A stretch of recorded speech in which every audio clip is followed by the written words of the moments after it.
Bonjour à tous. Aujourd'hui, je vais vous donner 4 conseils pour réussir votre test professionnel de master spécialisé. Alors, premier conseil que je peux vous donner, c'est vraiment d'accorder une importance prépondérante à la partie empirique. Votre test professionnel, par définition, s'appuie sur votre cursus, sur votre expérience professionnelle que vous avez eue, et on attend véritablement à ce que vous mettiez l'accent donc sur la valeur ajoutée que vous allez apporter à l'entreprise dans laquelle vous exercez ou vous avez exercé. Donc vraiment, on attend à ce que vous apportiez des préconisations qui soient vraiment concrètes et qui apportent une véritable valeur ajoutée à l'entreprise dans laquelle vous exercez. Donc vraiment, je vous invite à mettre l'accent sur cette partie. Deuxième conseil que je peux vous donner, c'est de choisir un sujet qui vous permette non seulement, donc, comme je vous l'ai indiqué, d'apporter une valeur ajoutée à l'entreprise dans laquelle vous exercez, mais également de capitaliser un certain savoir que vous pourrez faire valoir dans votre CV dans le cadre de votre expérience professionnelle future. L'objectif, c'est pas seulement de répondre à un besoin de l'entreprise, mais c'est également un savoir et une problématique que vous pourrez faire valoir par rapport à votre projet professionnel futur.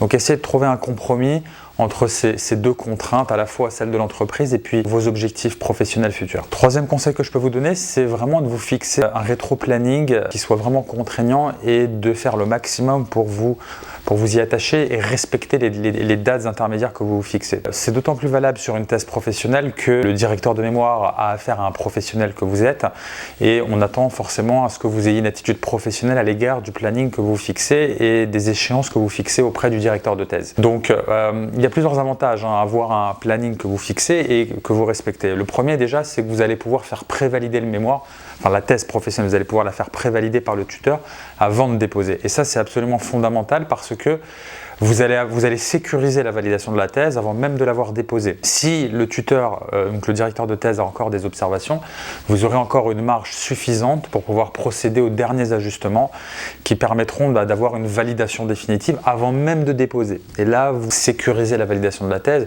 puisque le directeur de thèse ne se mettra pas en porte-à-faux à partir du moment où il valide la thèse avant la date limite de dépôt, donc il ne reviendra pas sur sa décision une fois que vous aurez déposé. Donc ça, c'est le principal avantage d'avoir un planning, de le respecter, c'est qu'on a cette marge à la fin qui permet de faire prévalider. Au-delà de ça, vous n'allez pas travailler dans la précipitation, vous allez pouvoir apporter le recul nécessaire pour chacune des parties. Vous allez avoir une validation progressive des parties par le directeur de thèse, donc qui minimisera les éventuels ajustements qu'on pourrait avoir à la fin, puisque si ajustements il y a, on les réalisera progressivement tout au long de l'élaboration.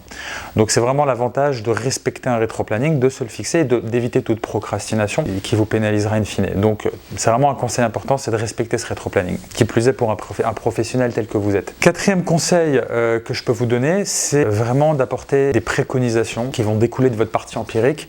Et ces préconisations, elles ne doivent pas être tautologiques, elles ne doivent pas être évidentes. Elles doivent véritablement avoir du sens et apporter une véritable valeur à l'entreprise dans laquelle vous exercez. On ne peut pas, par exemple, annoncer une préconisation qui consisterait à dire il faut faire plus de publicité, par exemple, en ligne, mais il faudra prouver ces affirmations et vraiment mettre en évidence un effet de levier, par exemple. Une augmentation du budget publicitaire X permet de multiplier le chiffre d'affaires par 3 fois X. Donc on a un effet de levier de 1 à 3.